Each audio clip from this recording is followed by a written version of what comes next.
told future daughter-in-law to dump my entitled son. In retaliation, he proposed to a new girl with my money, so I kicked him out and had him arrested. My 42F son Brian, 19M, has been dating his girlfriend Shay, who is 18 years old, for about 3 years now. For context, while I love my son, I must admit that he hasn't turned out to be the person I hoped he would be.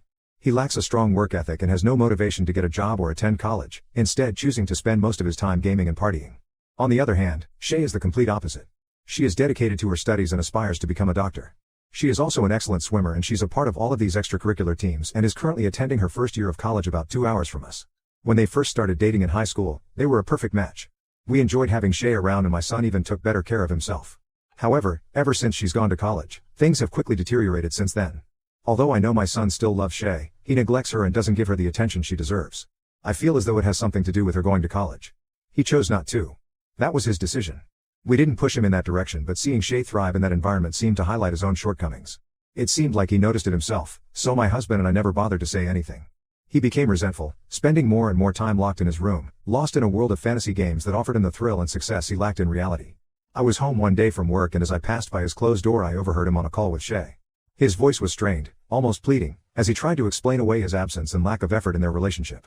Honestly, my heart ached for both of them, for Shay, who deserved so much more, and for my son, who seemed trapped in a cycle of self-pity and denial. With Shay's obvious potential, I can't help but feel that she deserves someone better. Well, a few days after that I saw a car pull up on the driveway and he ran out to the car. Well, I thought it was Shay, and so I came out to greet her because I hadn't seen her in some time and I didn't think my son would mind. But as I approached the car, my son starts yelling at me and telling me to go back inside. So I stop in my tracks and I'm like, I just want to say hi to Shay. And then he tells me to get back inside now. And I'm like, hold on a second here, no need to yell. And so I go back inside thinking that maybe I was disturbing some heart-to-heart, or maybe they were having a fight. And then I'm creeping through the window and he leans down and kisses this person, but I can't see who it is, but I'm having this sneaky suspicion that it's not Shay. So I keep watching.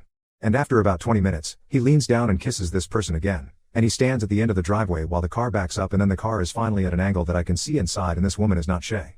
Well, my heart breaks and I'm enraged. What the hell is this boy doing? Do I say something? What do I do? So then he comes inside and I pretend that I'm reading on my iPad, and he goes into the kitchen and I ask how Shay is doing, and he said she's fine. And I said I didn't know she was in town, and he goes, that was just a buddy from school. And I said, oh, you should have invited them inside, I would have made lunch. And he goes, they were just coming to drop something off quick. Then that night, while my husband and I are in bed, I'm telling him what I saw and he says to stay out of it. He said it's none of my business. But then I say we failed our son if he's someone who cheats. And I say, where did he learn that from? And my husband says, certainly not us. And then I say, I don't think I can. How can we know something and no tell Lily? That would be like us not helping our daughter if we knew she was in trouble. He says to stay out of it. He says it's just the natural way of things. It's like getting in the way of the cycle of life.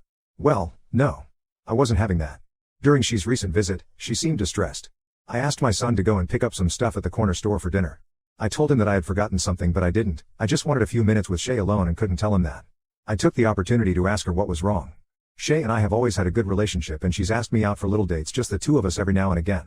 So it wasn't strange for her me to pick up on something that was off and then feel as though that I had to ask her about it. She confided in me that she didn't know what to do about my son's lack of ambition and laziness. I told her that I couldn't see it changing anytime soon, as it had been going on for almost 2 years now, but it got worse when she had actually left for college.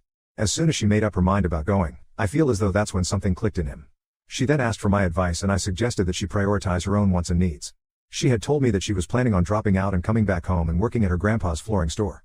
I asked her if it was something her grandpa wanted to do and if it was something that needed to be done in order to keep the store afloat.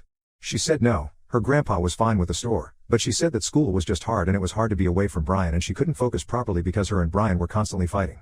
She worked her butt off for a scholarship, and I told her she would be making a mistake if she dropped out of school and didn't give it more of a chance.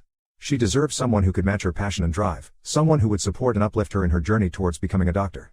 But as much as I sympathized with Shay, I also couldn't shake the maternal instinct to protect my son.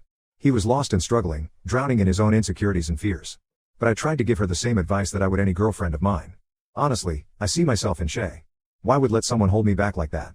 And I do think of Shay as a daughter, and as a daughter, why would I let anyone hold my daughter back from her full potential? Then I told her that it's not worth staying with someone who holds her back. I said now is the time for her to be selfish. Shay hugged me and thanked me and said she would consider my words carefully. My son came downstairs earlier today, furious, absolutely in a rage because Shay had broken up with him through a text message. He told me that she mentioned discussions with your mom which made her rethink the relationship, and she has to put herself first and she has dreams and goals and he's just not matching her energy. She basically told him that she deserves better. My son was angry that I had interfered and accused me of crossing boundaries.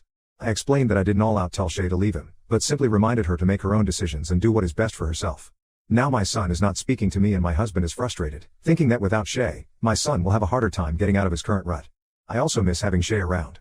So, Ida? Update 1. Well, a few days after the breakup, my son comes up to my husband.